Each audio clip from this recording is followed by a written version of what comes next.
আজকে আমরা আসিয়াকে নিয়ে কান্না করছি। কত আসিয়াকে এর আগে আমরা দাফন করেছি, বহু আসিয়াকে এই মাটিতে আমরা দাফন করেছি, কিন্তু সেই আসিয়ার ধর্ষকদের কোন শাস্তি আমরা দেখিনি।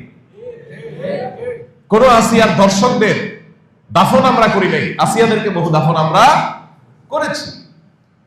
তো আসিয়ার ধর্ষকদের দাফন করার সুযোগ আমাদের হয় নাই, আসিয়াদেরকে দাফন আমরা করেছি। কয়দিন কাঁদবো, আবার আরেক আসিয়ার তৈরি হবে, আবার তাকে দাফন করব, আরেক আসিয়ার তৈরি হবে। সমাধান হবে না। সমাধান হতে হলে আল্লাহর শরিয়ার পথেই আপনাকে আসতে হবে। সেটা আজ হোক আর দুদিন পরে হোক, আজ হোক আর দুদিন পরে হোক, বিকল্প কোনো পথ খোলা নাই। যতদিন পর্যন্ত এই ধর্ষকদের জন্য কোরআন বর্ণিত সর্বোচ্চ শাস্তি মৃত্যুদণ্ড যতদিন পর্যন্ত বাস্তবায়ন না হবে, যারা ফাসাদ ফিল আরদ করছে, ইন্নামা জাযাউল লাযিনা ইউহারিবুনাল্লাহা ওয়া রাসূলাহু আন ইউকাত্তালু আও ইউসাল্লাবু আও তুকাত্তা আইদিহিম ওয়া আরজুলুহুম মিন খিলাফ আও ইউনফাউ মিনাল আরদ। এই শাস্তি যতক্ষণ পর্যন্ত বাস্তবায়ন না হবে, চরম শাস্তি দেওয়া না হবে, এবং বিচারের যত ফাঁক ফোকর আছে এগুলো যতদিন বন্ধ করা না হবে, ততদিন পর্যন্ত আসলে এগুলো বন্ধ হবে না। আমরা কখনো কাঁদবো, কিছুদিন কান্নাকাটি করে আবার থেমে যাব, আরো কোনো আসিয়ার কান্নার আওয়াজ আমাদের কানে আসবে, তখন আমরা আবার হয়তো লড়ে চলে বসবো। এই দেশে শত সহস্র ঘটনা এরকম ঘটে, একের পর এক এই আসিয়াদেরকে আমরা দাফন করে চলে আসি, কিন্তু ধর্ষকদেরকে দাফন করার সৌভাগ্য বা সুযোগ আমাদের হয় নাই। কেন ব্যভিচারের শাস্তি আল্লাহ তাআলা বলেছেন ওয়ালিয়াশহাদ আযাবাহুমা তাইফাতুম মিনাল মুমিনিন, ব্যভিচারের শাস্তি যে কার্যকর হবে এটা যেন প্রত্যক্ষভাবে হয়, মানুষের উপস্থিতিতে যেন হয়। কেন বলেছে?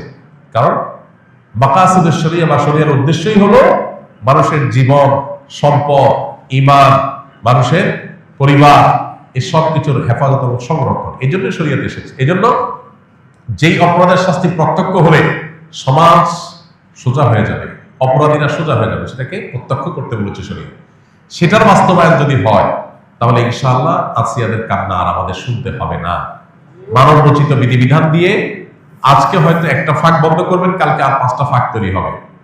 চিরতরে ফাঁক বন্ধ করা সম্ভব হয় না। ফাঁক ফোকর জন্য বন্ধ করতে হয় যাতে করে অপরাধী কোনোভাবে পার না পায়, তাহলে আমাদেরকে অবশ্যই শরিয়া আইন বাস্তবায়ন করার দিকে যেতে হবে। কোন মুসলমান যদি শরিয়ার আইন বাস্তবায়ন না চায়, সে মুসলমানই না। আপনি যদি বলেন যে আমি শরিয়া চাই না, শরিয়া দ্বারা শাসিত হোক আমার দেশ বা আমি নিজে এটা চাই না, তাহলে আপনি নিজেকে মুসলমান দাবি করার কোন নৈতিক অধিকার নাই। শরিয়া এটা শুধুমাত্র চুমু খাওয়ার জন্য আসে নাই।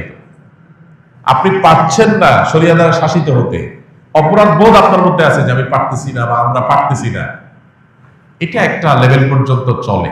কিন্তু আপনি চান না, পছন্দ করেন না, এটা চলে না। এটা মানে আপনি বিদ্রোহ করলেন, অস্বীকার করলেন, ঈমান থেকে খারিজ হওয়ার মতো বিষয়। এই জন্য ভাই, মানুষ, আমরা উন্নত পৃথিবীর উন্নত দেশগুলোতে জানি যে প্রচুর পরিমাণে সেখানে তাদের আপনার টেকনোলজিক্যাল সাপোর্ট আছে, তাদের কাছে অপরাধীদেরকে শনাক্ত করার হাজারটা সিস্টেম আছে, কিন্তু যেই পরিমাণ ধর্ষণের ঘটনা এই সমস্ত দেশেও ঘটে, আপনি অনলাইনে একটু সার্চ দিলে দেখতে পাবেন যে কোনোভাবেই সেগুলো তারা থামাতে পারছে না। কর্মস্থল থেকে নিয়ে শিক্ষা প্রতিষ্ঠান পর্যন্ত কোনো জায়গায় তাদের নিরাপদ না। নারীর নিরাপত্তা নিশ্চিত করবার জন্য শুধুমাত্র ইসলামী শরিয়ার বাস্তবায়নই না, ইসলামী বিধিবিধান এবং ইসলামী যে লাইফস্টাইল সেটা ফলো করা জরুরি। আপনি পর্ন সাইটগুলো সব ওপেন রাখবেন, এই পর্ন সাইটগুলো সব ওপেন রেখে সমস্ত আজে বাজে আর্টিকেল, সমস্ত উপায় খোলা রাখবেন যেগুলো দিয়ে মানুষের মধ্যে যৌন আকাঙ্ক্ষা পশুত্ব জেগে উঠে। এরকম হাজারটা রাস্তা খোলা রাখবেন।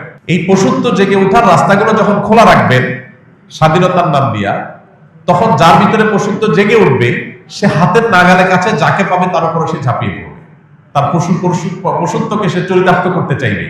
এই ধর্ষকের পশুত্বকে জাগিয়ে তোলার জন্য, এটাকে জাগ্রত করবার জন্য যে সমস্ত উপায়গুলো কাজ করছে সেগুলোতে আমাদের হাত দিতে হবে, সেগুলো থামাতে হবে। এত শব্দ সংবাদের মধ্যে একটা আনন্দের সংবাদ যে সরকারি ভাবে সব পর্ন সাইট গুলো বন্ধ করার ডিসিশন হয়েছে, আমরা শুনেছি পত্র পত্রিকার মাধ্যমে। এটা একটা গুড নিউজ। এখন আপনি বিজ্ঞাপনী, বিলবোর্ড, বিনোদন, উপন্যাস, বিভিন্ন নামে অনবরত যৌন অভ্যন্তরা সৃষ্টি করবেন, যৌন আকাঙ্ক্ষা মানুষের মধ্যে জেগে উঠে, এটার জন্য হাজারটা উপায় বের করবেন। এরপরে বলবেন সবাই নিজেকে নিয়ন্ত্রণ করা। এটা হাস্যকর। ইসলাম এই আইডিওলজিতে বিশ্বাসী না। ইসলাম বলে আল্লাহ বলেছেন ওয়ালা তাকরাবুজ জিনা, তোমরা জিনার কাছেও যেও না, কারণ জিনার কাছে গেলে মানুষ জিনা থেকে ফিরে আসতে পারে না। এই জন্য আল্লাহ বলছেন চোখের হেফাজত করো। আল্লাহ বলেছেন কুল্লুল মুমিনিনা ইয়াগুদ্দু মিন আবসারিহিম, চোখকে অবনত রাখো। কেন? কারণ চোখ দিয়ে তুমি যদি বিজ্ঞাপনে, বিলবোর্ডে, পত্রিকার পাতায়, মোবাইল স্ক্রিনে, অনলাইনে, অফলাইনে কোন পরনারীর সৌন্দর্য তুমি অবলোকন করো, অবলোকন করার পর তোমার মনের ভিতরে অস্থিরতা আসবে, তোমার মনের ভিতরে যৌন আকাঙ্ক্ষা চরিতার্থ করার চাহিদা জেগে উঠবে। এই যে জেগে উঠবে, এই জেগে ওঠার পর এটাকে নিয়ন্ত্রণ করাটা কঠিন কাজ, সবাই পারে না, কেউ পারে, কেউ অ্যাক্সিডেন্ট করে। এই জন্য শরীয়ত বলেছে নিয়ন্ত্রণ করতে, আর আজকের ভোগবাদী পৃথিবী বলছে অনিয়ন্ত্রিত করতে, স্বাধীনতার নাম দিয়ে।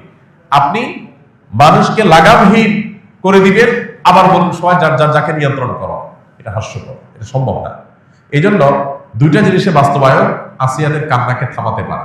নাম্বার এক, আমাদের সমাজে নীতি নৈতিকতার যে ভিত্তি নরবরে হয়ে গেছে, নামাজ কালাম পড়ে, কিন্তু ইসলামের অন্যান্য বিধিবিধান, চোখের হেফাজত, চোখের হেফাজত করার জন্য ওইরকম পরিবেশ, ওইরকম এনভায়রনমেন্ট, এগুলো আমাদের দেশে নাই, এগুলো আমাদের মুসলমানদের সমাজ আজকাল নাই। না থাকার কারণে কি হয়েছে? মানুষ তার ভিতরে যৌন আকাঙ্ক্ষা জেগে উঠছে, পশুত্ব জেগে উঠছে, ধর্ষকরা দর্শক হয়ে উঠছে। এই জন্য একদিকে ইসলামের এই অনুশাসন, বিধিবিধান, এগুলোকে কঠোরভাবে মেনে চলার জন্য চেষ্টা করতে হবে। পশ্চিমাদের শেখানো পথে আমরা স্বাধীনতার নাম দিয়ে মেয়েদেরকে পণ্যে পরিণত করব, তাদেরকে ভোগ্য পণ্যের মতো করে উপস্থাপন করব। ছেলেদেরকে আমরা তাদের যৌন আকাঙ্ক্ষাকে জাগ্রত করে তুলব, আবার অপরদিকে বলবো না সব মেয়েরা সেফ থাকতে হবে, তাদের কোনো কিছু হতে পারে না। এটা সাংঘর্ষিক এবং আপনার পরস্পর বিরোধী কাজ। এই জন্য একদিক থেকে ইসলামের অনুশাসন মানতে হবে, নীতি নৈতিকতা, এটা আমাদের সমাজে চর্চা বাড়াতে হবে।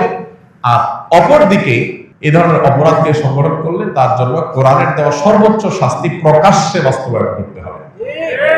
এই দুইটা প্রচেষ্টা যদি সমান্তরাল ভাবে হয়, বিচার থেকে আইনের ফাঁকফোকর দিয়ে বের হওয়ার যত রাস্তা আছে এগুলো যদি বন্ধ করা হয়, ইনশাআল্লাহ এ ধরনের নির্মমতা কথা আমাদের শুনতে হবে না। আল্লাহ আমাদেরকে সে সুদিন দান করুন, আমরা যেন এই সমস্ত অনাচার, এই সমস্ত অবিচার, এগুলো থেকে আমাদের